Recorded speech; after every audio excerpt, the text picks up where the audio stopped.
Vous êtes en situation de handicap et vous recherchez un emploi? Avez-vous pensé au secteur public?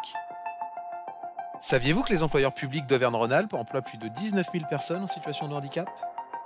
C'est le cas par exemple de Jonathan qui a choisi de passer un concours, mais aussi de Marie qui elle a bénéficié de la voie dérogatoire. Ali a intégré la fonction publique grâce à un contrat d'apprentissage et enfin Nora par le biais d'un contrat aidé. Quel que soit le contrat, le recrutement dans la fonction publique se fait sur la même base, les compétences et l'aptitude au poste.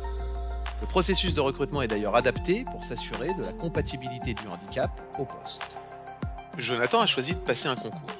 Une fois le concours obtenu, il a été recruté comme stagiaire de la fonction publique pendant une durée fixée par les statuts, en général 1 an. À la fin de cette période de stage, il a été titularisé et il est donc devenu fonctionnaire. Et saviez-vous que les personnes en situation de handicap peuvent déroger à l'obligation de concours pour devenir fonctionnaire? Marie a bénéficié de cette dérogation. Elle est titulaire d'un BTS d'assistanat de direction, elle répond aux conditions d'accès à la fonction publique et elle bénéficie d'une RQTH.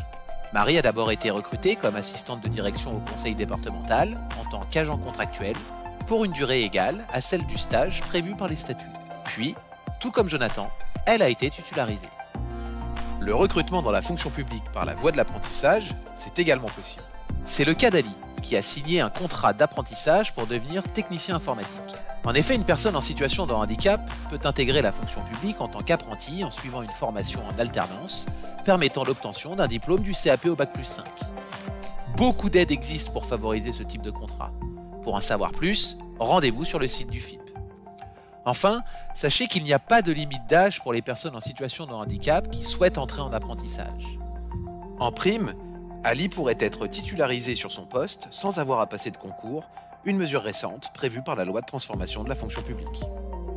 Nora, quant à elle, bénéficie d'un contrat aidé, le parcours emploi compétences.